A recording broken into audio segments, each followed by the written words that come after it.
शायख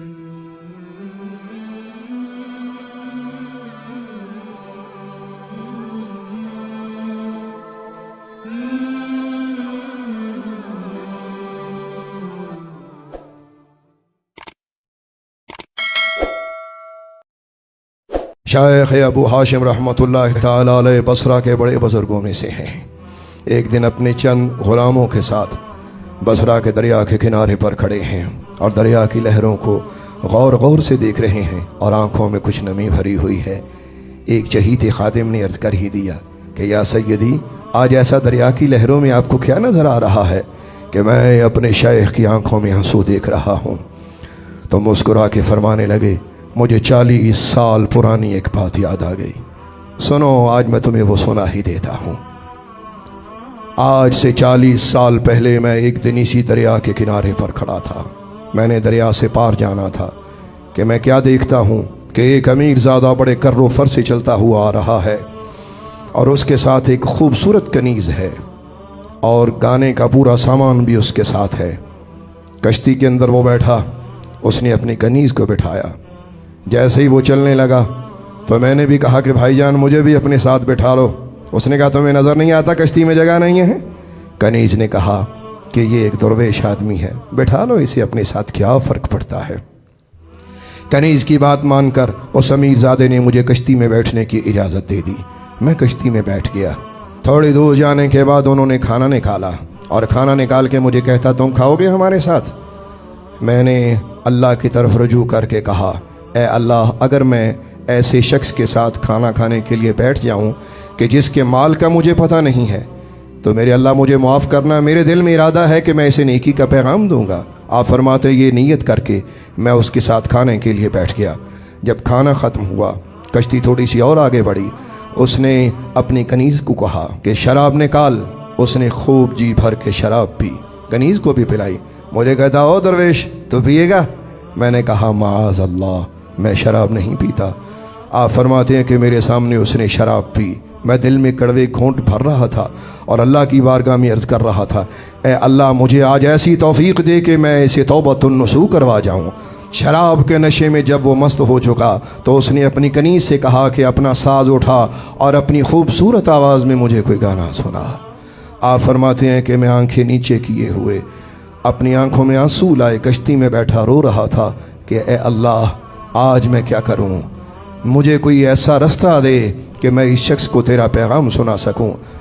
वो कहते हैं कि अल्लाह दिलों के हाल जानता है, वो रास्ते बताता है। जब कनीज़ गाना गा चुकी, वो शराब के नशे में मस्त था। उसी मस्ती के अंदर मुझे देख के कहने लगा, ओ दरवेश, तुझे भी कुछ आता है? कुछ सुनाएगा तू भी? आप फरमाते हैं मैंने अल्लाह की तरफ भरोसा करके कहा, ए अल्लाह, अब मैं इसे तेरा पैगाम सुनाऊंगा। दिलों की दुनिया बदलना तेरा काम है। आप फरमाते हैं मैंने कहा, ये तेरी कनीज़ ने क्या गाना गाया है? मैं तो इससे भी खूबसूरत पैगाम जानता हूँ, मैं इतनी अच्छी बात जानता हूँ कि उसके सामने इसकी कोई हैसियत नहीं है। कहने लगा, वाह, दिखने में तो तू ऐसा नज़र नहीं आता, क्या तुझे ऐसा कोई कलाम आता है? मैंने कहा, सुनो। आप फरमाते हैं कि मैंने ये पढ़ना शुरू कर दिया। इज़ा शम्सु कुव्विरत व इज़ा नुजूमु इंकदरत व इज़ा जिबालु सुय्यरत व इज़ा इशारु उत्तिलत व इज़ा वुहूशु हुशिरत व इज़ा बिहारु सुज्जिरत व इज़ा नुफूसु ज़ुव्विजत व इज़ा मौऊदतु सुइलत बिअय्यि ज़ंबिन क़ुतिलत व इज़ा सुहुफ़ु नुशिरत। जब सूरज लपेट दिया जाएगा और जब तारे बेनूर हो जाएंगे और जब पहाड़ चलाए जाएंगे और जब हामला ऊँटनियाँ छोड़ दी जाएंगी और जब वहशी जानवर जमा किए जाएंगे और जब समंदर आग हो जाएंगे और जब रूहें जिस्मों से मिला दी जाएंगी और जब उस बच्ची से जो जिंदा दफना दी गई हो पूछा जाएगा कि किस गुनाह के सबब वो कत्ल कर दी गई थी, और जब आमाल के दफ्तर खोले जाएंगे, फरमाते हैं जब मैंने ये कलिमा पढ़ा, वाइदा सुहुफ़ नुशरत, तो तड़प के मुझे कहने लगा, अरे दरवेश, क्या मेरी जान लेगा? चुप कर जा, मेरा दिल फटा जा रहा है, तेरे कलाम ने मेरे दिल की दुनिया बदल दी है। उसी वक्त कनीज़ को कहने लगा शराब की सारी बोतलें दरिया के अंदर फेंक दे। कनीज़ ने हुक्म पे अमल किया, सारी शराब दरिया के अंदर फेंक दी गई और कनीज़ को कहने लगा आज से तू आज़ाद है। ये कहने के बाद वो अमीरज़ादा मेरे सामने आया और मेरी आंखों में आंखें डाल के कहने लगा मैंने आज तक ज़िंदगी में इतनी पुरतासीर गुफ्तगू कभी किसी की नहीं सुनी। ये तूने जो कलाम पढ़ा ये सच्चे खुदा का कलाम है। अगरचे मैं मुसलमान हूँ लेकिन मेरे दिल पर कभी भी इतनी तासीर किसी कलाम की नहीं हुई जितनी आज तेरी ज़ुबान से हुई है। सच है अल्लाह वालों की ज़ुबान से तासीर बदल जाया करती है। आप फरमाते हैं कि वो रोते हुए मुझसे लिपट गया। आप जानते हैं कि जब किसी गुनाहगार के सामने कोई अल्लाह वाला मौजूद हो और उसकी ज़ुबान से निकले हुए अल्फाज उस गुनाहगार के दिल की दुनिया बदल दें तो आप जानते हैं कि गुनाहगार का आलम क्या होता है। वो उस बच्चे की तरह होता है जिसे माँ की गोद चाहिए होती है तो फिर अल्लाह वाले की सोहबत उसके लिए किसी माँ की गोद बन जाया करती है। आप फरमाते वो मुझसे बगलगीर होकर लिपट लिपट कर रोने लगा और मुझे कहने लगा ए अल्लाह वाले कौन है तू, तेरी ज़ुबान की तासीर बताती है तू अल्लाह का ख़ास बंदा है, मुझे अपने साथ रख ले।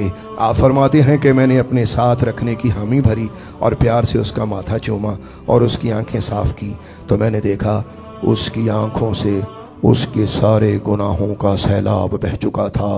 अब वो शराबी अमीरज़ादा ना लगता था, अब ऐसे लगता था जैसे कोई प्यासा किसी समंदर की तलाश में खड़ा है मेरे सामने। आप फरमाते हैं पहले उसने मुझे बगलगीर किया था, अब फ़र्ते मोहब्बत से मैंने उसे अपने सीने से लगाया। अल्लाह अकबर। आप अपने ग़ुलामों को बसरा के दरिया के किनारे खड़े होकर ये वाक़या सुनाते हैं और ग़ुलामों को रोकर कहने लगे तुम जानते हो ये वही अमीरज़ादा है जो थोड़े दिन हो गए हैं फौत हो गया है और अपनी वफ़ात के बाद मुझे ख्वाब में मिला।